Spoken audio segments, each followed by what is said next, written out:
Biological classification. क्या पढ़ रहे थे? बायोलॉजिकल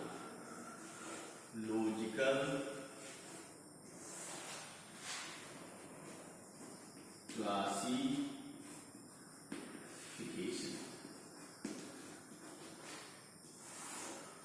तो जो पहला क्लासिफिकेशन है हम सब लोगों ने पढ़ा था, टू किंगडम। पहला है to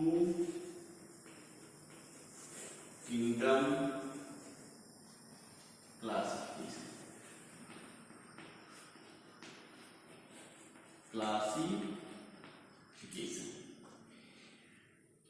to kingdom classification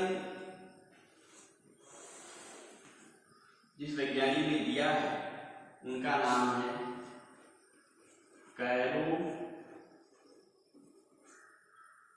Carolus Linnaeus.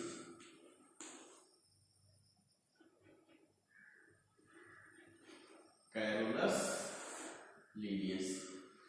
अब कैरोलस लीनियस साइंटिस्ट ने जीवों को जो है दो किंगडम में डिवाइड किया है। पहला किंगडम है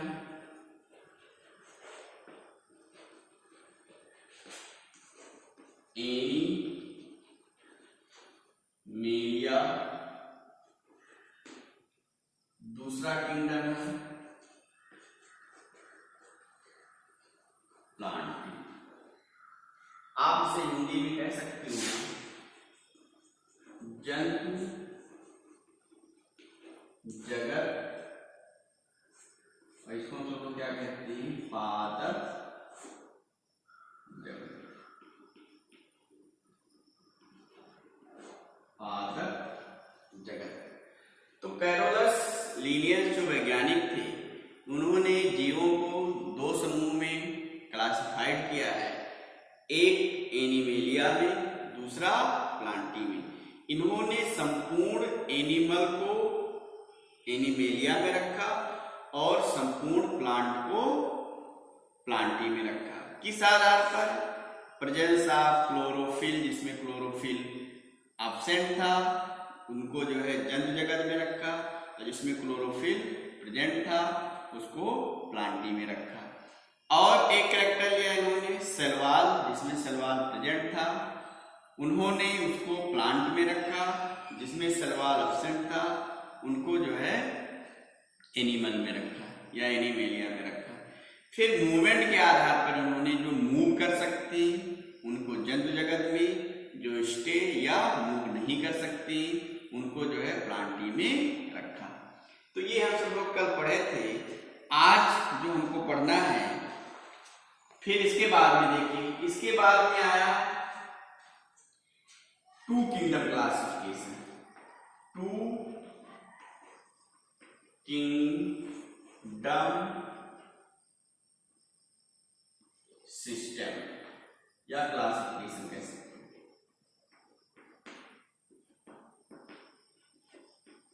तो ये जो टू किंगडम क्लासिफिकेशन था, यहां पर एक कोशिकीय जंतु या कह सकते प्रोकैरियोटिक जंतुओं को जो है अलग अलग नहीं रखा गया। अगर हम कह सकते हो प्रोकैरियोट्स और यूकैरियोट्स या एक कोशिकीय बहुकोशिकीय जंतुओं को हम सब लोग किस जगत में रखेंगे, तो यहाँ पर ये समस्या उत्पन्न हो रही थी। तो बाद में एक साइंटिस्ट है, उनका नाम है हेकल।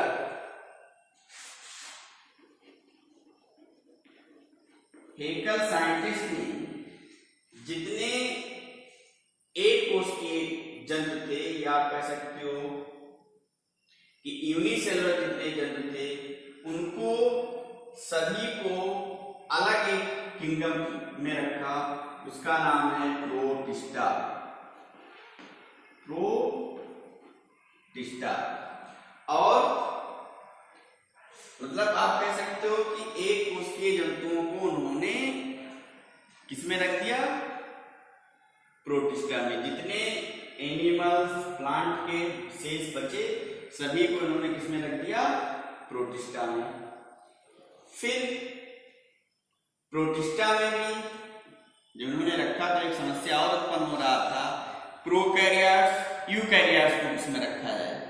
तो इसके बाद जो है एक सिस्टम क्लासिफिकेशन और आया, वो नाम दिया गया, ये 3 है, सॉरी ये 3 हो गया, एक प्रोटिस्टा हो गया, एक एनी मेलिया, दूसरा प्लांटी। फिर यहाँ पे प्रोकैरियोट्स को किसमें रखा जाए, यूकैरियोट्स को, उसमें भी एक कोष के भी 2 टाइप्स के जंतु होते हैं या जीव होते हैं, प्रोकैरियोट्स यूकैरियोट्स होती हैं। तो बाद में एक आया 4 किंगडम क्लासिफिकेशन, 4 किंगडम क्लासिफिकेशन। तो 4 किंगडम जो साइंटिस्ट जो क्लासिफिकेशन दिए हैं उनका नाम है हर्बर्ट एफ कोपेलैंड, हर्बर्ट एफ कोपेलैंड। इन्होंने क्या किया, जितने प्रोकैरियोट्स जीव थे और एक कोशिकीय थे, उन्होंने नया किंगडम बना दिया, वो किंगडम है मोनेरा। मोनेरा कहने का मतलब है, मोनेरा में जो किंगडम मोनेरा इन्होंने बनाया, उस किंगडम ने एक कोशिकीय और प्रोकैरियोट जंतु को या जीव को रखेंगे। ठीक है, तो मोनेरा में किस प्रकार के जीव आएंगे, प्रोकैरियोट्स यूनिसेलुलर या प्रोकैरियोट्स एक कोशिकीय जो है किसमें रखे जाएंगे, मोनेरा में। तो इस प्रकार जितने प्रोकैरियोट्स थे और एक कोशिकीय थे, यूनिसेलुलर थे, उनको किसमें रख दिया गया, मोनेरा में। ठीक है, और सब वही थे, दूसरा प्रोटिस्टा, तीसरा एनी मेलिया और चौथा प्लांट। फिर यहां पे भी एक समस्या हो रही थी कि हम सब लोग फंजाई को किसमें रखें, इसमें सवाल है, सवाल के बेसिस पे हम सब लोगों ने यहाँ पे डिवाइड किया कि प्लांटी में जो है फंजाई रखते थे बाद में, लेकिन उसमें क्लोरोफिल क्या होता है, एब्सेंट होता है। ठीक है, तो एक और क्लासिफिकेशन बना दिया गया, यहाँ पे नाम दिया जाएगा 5 किंगडम क्लासिफिकेशन। 5 kingdom classification. यहां पे अब आ गया एक फंजाई को अलग इन्होंने रखा, तो मोनेरा, प्रोटिस्टा, फिर फंजाई 1 2 3 4 हो जाएगा आपका एनी या फिर प्लांटी, फिर एनी मेलिया।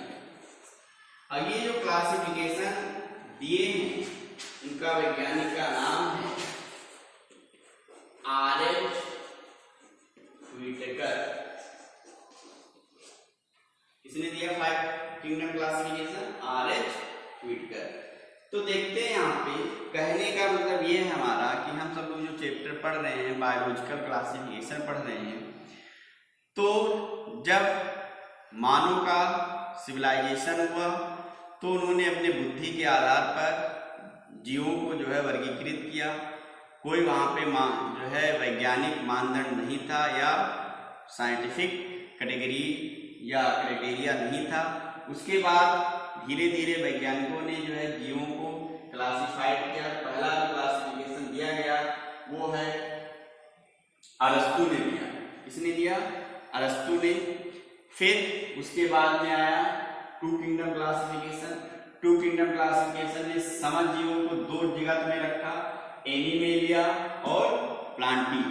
एनिमेलिया में सभी जंतु को रखा और प्लांटी में सभी पादप को रखा। किस लक्षण के आधार पर? जिसमें क्लोरोफिल एब्सेंट था एनिमेलिया, सेल वॉल एब्सेंट था एनिमेलिया, मूव कर सकते थे एनिमेलिया। सेकंड, प्लांटी किस कैरेक्टर के आधार पर रखा? क्लोरोफिल प्रेजेंट था, सेल वॉल प्रेजेंट था और ये मूव नहीं कर सकते थे, इसलिए इनको किसमें रखा? इन्होंने प्लांटी में रखा। फिर यहाँ पे एक समस्या ये उत्पन्न हो रही थी कि हम सब लोग प्रोकैरियोट्स एक कोष के जीवों को या यूकैरियोट्स किसमें रखें, तो एक नया सिस्टम क्लासिफिकेशन आया, थ्री किंगडम क्लासिफिकेशन। किस वैज्ञानिक ने दिया? हेकल ने दिया। इन्होंने एनिमल्स और प्लांटी को छोड़कर जितने जीव थे उन्होंने उस जीवों को जो है प्रोटिस्टा में रख दिया। फिर यहाँ पे जो एक कोष के जीव होते हैं या यूनिसेलुलर जीव होते हैं, दो टाइप्स के होते हैं, प्रोकैरियोट्स होते हैं और यूकैरियोट्स होते हैं। इसलिए सभी को ये कहा गया कि सभी को प्रोटिस्टा में नहीं रखा जाएगा। तब साइंटिस्ट है हर्बर्ट कोपलैंड, इन्होंने जो है जो प्रोकैरियोट्स थे, एक कोष के जीव थे, उनको जो है मोनेरा में रख दिया, सभी को ऐसे डिवाइड किया। फिर यहाँ पे एक समस्या हो रहा था कि फंजाई जो है मल्टीसेलुलर है, यूकैरियोट्स है, लेकिन इनमें जो है क्लोरोफिल एब्सेंट होता है, उनको किसमें रखा जाए? तो आर.एच. व्हिटकर ने एक नया किंगडम बनाया, उसका नाम दिया फंजाई। इस प्रकार जो है इन्होंने 5 जगत में जीवों को वर्गीकृत किया, जो आपको एनसीईआरटी में पढ़ना है। 5 किंगडम क्लासिफिकेशन, पहला मोनेरा, दूसरा प्रोटिस्टा, तीसरा फंजाई, चौथा प्लांटी और फिफ्थ क्या है? एनिमेलिया। किसने दिया 5 किंगडम क्लासिफिकेशन? आर.एच. व्हिटकर। तो जो हमारा नेक्स्ट क्लास होगा, नेक्स्ट लेक्चर होगा, वो हम सब लोग डिटेल पढ़ेंगे 5 किंगडम क्लासिफिकेशन। आज इतना ही, इसको नोट आउट कर लीजिएगा। अभी मैं कुछ होमवर्क दूंगा, उसको आप कर लीजिएगा। धन्यवाद। ओके।